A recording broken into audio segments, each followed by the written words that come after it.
Entre os dias 3 e 5 de outubro, segunda a quarta-feira da semana que vem, Cuiabá vai sediar a 20ª edição do Seminário de Educação, o SEMEDU 2016. E é para falar mais sobre o evento que eu converso agora ao vivo, aqui no Jornal da Manhã, com a coordenadora geral do SEMEDU, a professora Beline Grando. Bom dia, obrigado pela sua presença aqui com a gente.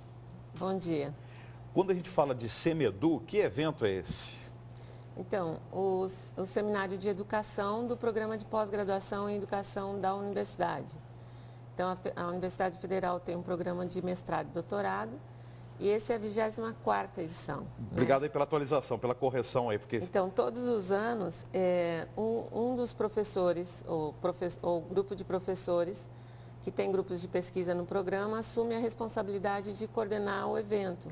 Então, propõe a temática e organiza a equipe de trabalho. Então, nesse ano, a nossa equipe de trabalho é a partir do meu grupo de pesquisa, que é Corpo, Educação e Cultura, COEDUC, que assume, então, essa responsabilidade e propõe esse tema para ser debatido neste ano. O tema geral, saberes e identidades, povos, culturas e educações. Como que esse tema será, qual que é a relação dele com a educação e como que ele será destrinchado através das pesquisas científicas que serão apresentadas e debatidas durante o SEMEDU? Então, saberes e identidades é um tema central no sentido de que eu preciso reconhecer o seu conhecimento como um conhecimento válido para que você possa aprender comigo. Então, por um princípio básico é esse, você é o aluno e eu sou o professor. Então, são saberes diferentes que se encontram e constituem identidades diferentes, são papéis diferentes, são lugares diferentes em que se aprende, mas juntos é que, de fato, podem se potencializar esse desenvolvimento humano como conhecimento. Explicando melhor isso aí, não basta uma política pública de educação ser formulada num gabinete do Ministério da Educação, numa Secretaria Estadual de Educação, numa Secretaria Municipal de Educação, passar pelos parlamentos sendo aprovado quanto lei e ter a autoridade do professor em sala de aula. Mas o aluno também, a comunidade escolar envolvendo aí os trabalhadores, familiares, também tem conhecimento e aí é uma troca de conhecimentos, é isso? É, porque parte do princípio de que se eu não te respeito, você não vai querer aprender comigo. Então, e quem aprende não é a burocracia, quem aprende são pessoas e essas pessoas, elas têm identidades, elas têm sentimentos, elas gostam e não gostam de determinadas coisas, elas têm que ser, no caso da relação professor-aluno, o aluno tem que ser seduzido, como já dizia Paulo Freire, para que ele tenha interesse para aprender, ele tem que ser despertado para essa aprendizagem. E o papel da educação é justamente contribuir com o desenvolvimento de pessoas. Para isso, então, os educadores têm que reconhecer essas diversidades de identidades que estão presentes na escola, porque elas estão presentes na vida, né? E a escola é parte da sociedade, ela não é uma ilha. Tudo que a sociedade vive e potencializa como pauta para o seu desenvolvimento, a escola tem que também trabalhar com isso e reconhecer isso como importante, porque se é importante para a sociedade, é importante para a escola. Então, aí, nesse tema central, né, saberes e identidades, a gente está tensionando esse papel da educação, do reconhecimento dessa diversidade, não específica, mas todas elas, porque inclusive tem diversidade de idade, né, do professor, do papel de ser mulher, ser homem, né? Essa relação no contexto da escola ela tem que ser respeitada. Além da indígenas, quilombolas, ribeirinhos e tantos outros povos, tantos outros grupos sociais que participam da escola. E aí, como que será a metodologia do SEMEDU? Haverá apresentação desses trabalhos científicos? Haverá debate com os participantes? Como que vai funcionar nesses 3 dias? Então, nós temos como subtítulo, então, povos, culturas e educações.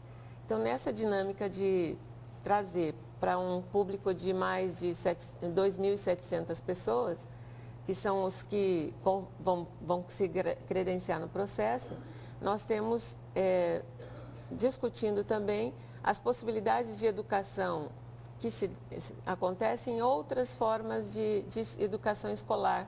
E é isso que o povos, né? Então a gente está trazendo como temática os povos indígenas, que é a linha de pesquisa que eu trabalho no PPGE, Então, nós temos povos indígenas, a gente tem para isso população indígena de Mato Grosso, com a parceria com a Unemate, do terceiro grau indígena, e com a Unemate de Juara, que tem projetos específicos com a Baixada Cuiabana, as comunidades rurais e ribeirinhas, quilombolas da Baixada Cuiabana, então, também estão participando. Então, a gente, nesse sentido, também reconhecendo esses saberes, eles vão ter uma feira das mulheres e da Baixada Cuiabana, dos jovens, né, dentro do CEMEDU.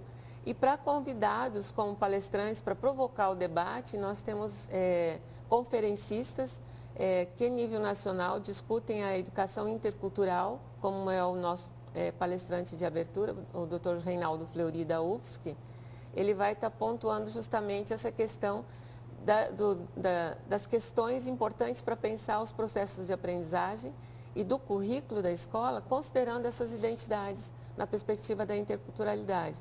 A gente tem no segundo dia um professor que é peruano, mas que mora em Genebra, na Suíça, que vai trazer o debate de como é que esse processo de globalização e como essas discussões interferem no processo de educações, principalmente na América, que ele é um estudioso dessa realidade.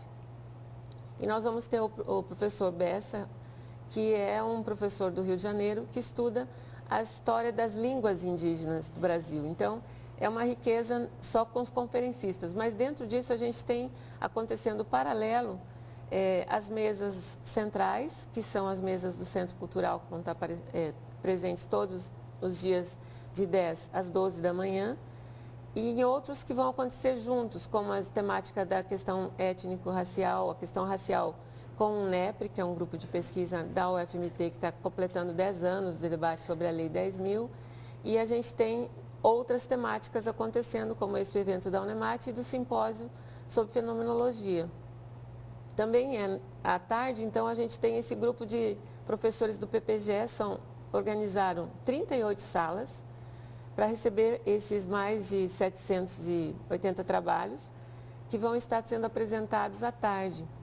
E aí esses trabalhos, eles são organizados em 19 temas diferentes, que são o que agregam as pesquisas do PPGE e dialogam com a realidade brasileira e nacional e internacional que a gente tem presente. Coordenadora, nosso tempo está terminando a entrevista, mas eu queria que a senhora falasse para a gente duas questões. Primeiro, o resultado desse encontro do CEMEDU, depois é encaminhado para as autoridades para se tornarem políticas públicas, ou ele fica mais restrito ao ambiente das universidades, do meio científico? E outra questão, a comunidade pode participar como ouvinte?